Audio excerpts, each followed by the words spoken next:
ആദ്യം Shri doctor G Gopakumar, ഈ ഒരു അജണ്ടയിൽ നിന്ന് മാറുന്നില്ലല്ലോ തെരഞ്ഞെടുപ്പ് രാഷ്ട്രീയം. ഇത് മുസ്ലിം വോട്ടുകൾ തങ്ങളിലേക്ക് അടുപ്പിക്കുവാനുള്ള പൂർണ്ണമായിട്ടും കൺസോളിഡേഷൻ എന്ന് പറയാമല്ലോ, അതിനുള്ള കോൺഗ്രസിന്റെയും UDFന്റെയും നീക്കം എന്ന കാര്യം എല്ലാവർക്കും അറിയാം. പക്ഷേ ഇത് ആവർത്തിച്ചുകൊണ്ടേയിരിക്കുകയാണ്. പ്രചാരണം തീരുന്നതുവരെ ഈ ഒറ്റ ഡീലിൽ കുടുങ്ങിക്കിടക്കേണ്ടി വരുമോ കേരള രാഷ്ട്രീയം?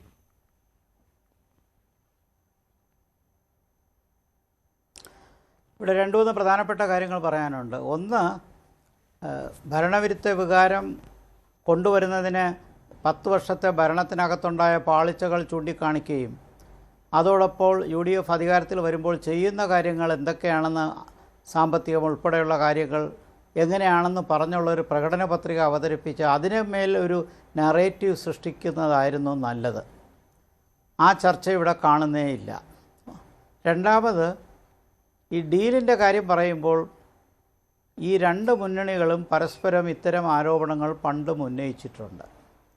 അങ്ങനെ പണ്ട് ഉന്നയിച്ചതിൻ്റെ പ്രശ്നം ഒലീബി സഖ്യമാണെന്ന് അന്ന് പഴയ ഇടതുമുന്നണി പറഞ്ഞിട്ടുണ്ട്. ഇപ്പോഴത് തന്നെ അതേ ആരോപണം തിരിച്ച് LDFൻ്റെ മേൽ ആഞ്ഞടിക്കുമ്പോൾ താങ്കൾ ചൂണ്ടിക്കാണിച്ചതുപോലെ ഇവിടെ ഉദ്ദേശിക്കുന്നത് ഒരു മൈനോറിറ്റി കൺസോളിഡേഷനാണ്.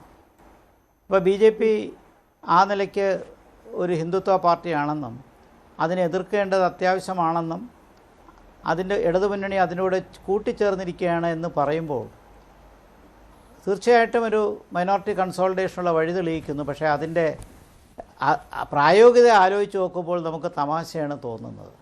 കാരണം രണ്ടു കൂട്ടരും ഇടതുമുന്നണിക്കകത്തുള്ള ഹിന്ദു ബേസ് വോട്ടേഴ്സിനിടയിൽ അത് ഐഡിയോളജിക്കലായിരിക്കാം, വർഗീയമല്ല. BJP ഒരു ഹിന്ദുത്വ പാർട്ടിയാണ്. ഇത് രണ്ട് കൂട്ടരും ഒരേ ബേസിൽ തന്നെ ആക്ടിവേറ്റ് ചെയ്യുമ്പോൾ വലിയ ഹിന്ദു ഭൂരിപക്ഷമൊന്നും ഇല്ലാത്ത ഈ കേരളത്തിൽ ഇടതുമുന്നണിക്ക് അതുകൊണ്ട് നേട്ടമുണ്ടാവുകയില്ല, നഷ്ടമേ ഉണ്ടാവുകയുള്ളൂ. ഇത് ഒരുപക്ഷെ മറ്റാരേക്കാൾ ഇടതുമുന്നണിക്ക് അറിയാമെന്ന് ഉള്ളൊരു വസ്തുതയാണ്. മാത്രമല്ല, പഴയ സ്ട്രാറ്റജി അനുസരിച്ച് ഇപ്പോൾ അന്തർദേശീയ പ്രശ്നങ്ങൾ, ഇറാൻ ഉൾപ്പെടെയുള്ള കാര്യങ്ങൾ പറഞ്ഞ്, പാലസ്തീൻ ഉൾപ്പെടെയുള്ള കാര്യങ്ങൾ പറഞ്ഞ് മൈനോറിറ്റി കൺസോളിഡേഷന് വേണ്ടി ഇടത് പണ്ട് ശ്രമിച്ചത്, ആ പന്തിപ്പോൾ UDFൻ്റെ കോർട്ടിൽ നിന്ന് LDFലേക്ക് തട്ടിയിട്ടിരിക്കുകയാണ്. അപ്പോൾ വാസ്തവത്തിൽ ഇത് അടിസ്ഥാനമില്ല എന്നേ നമുക്ക് പറയാൻ പറ്റുള്ളൂ. 3, ഇത്രയും കൺഫ്യൂസ്ഡ് ആയിട്ടൊരു ഇലക്ഷൻ കേരളത്തിൽ ഒരിക്കലും ഉണ്ടായിട്ടില്ല. കാരണം ബൈപോളാറിൽ നിന്ന് ട്രൈപോളാറിലേക്ക് വന്നു.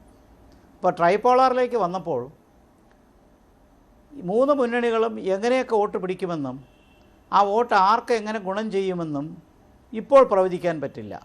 രമേശ് ചെന്നിത്തല പറഞ്ഞ പോലെ ഇതുകൊണ്ട് ഗുണം LDFനാണ് BJPയുടെ വളർച്ച കൊണ്ട് എന്ന് പറയുന്നത് വാസ്തവത്തിൽ പഴയ കാലത്തെ ഒരു സിദ്ധാന്തമാണ്. 80കളിലൊക്കെ BJP ചെറുതായിട്ടൊക്കെ മത്സരിച്ച് വരുന്ന സമയത്ത് അന്ന് BJP കൊണ്ടുപോകുന്ന വോട്ട് കോൺഗ്രസിൻ്റെ വോട്ടെന്ന് നമുക്ക് പരിഗണിക്കാം. ഇപ്പോഴങ്ങനെയല്ല, തലമുറകൾ മാറി. BJPക്ക് തന്നെത്താനെ വോട്ട് പിടിക്കാനുള്ളൊരു സാഹചര്യം എത്തി. പുതിയ തലമുറ വന്നു. ആ തലമുറയ്ക്കകത്ത് BJPയോട് അപ്പീൽ ചെയ്യുന്ന എത്രയോ പേര്, ഇപ്പോൾ തിരുവനന്തപുരം കോർപ്പറേഷൻ അത് BJP ജയിച്ചത്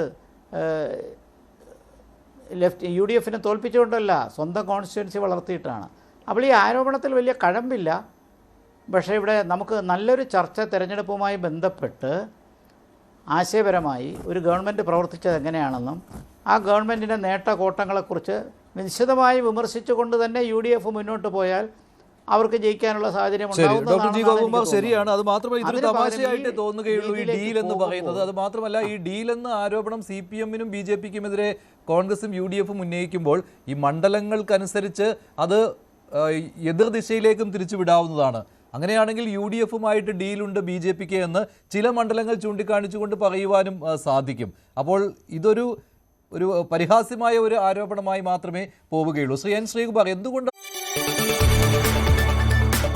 കൂടുതൽ വാർത്തകൾക്ക് News 18 Keralam YouTube channel subscribe ചെയ്യുക.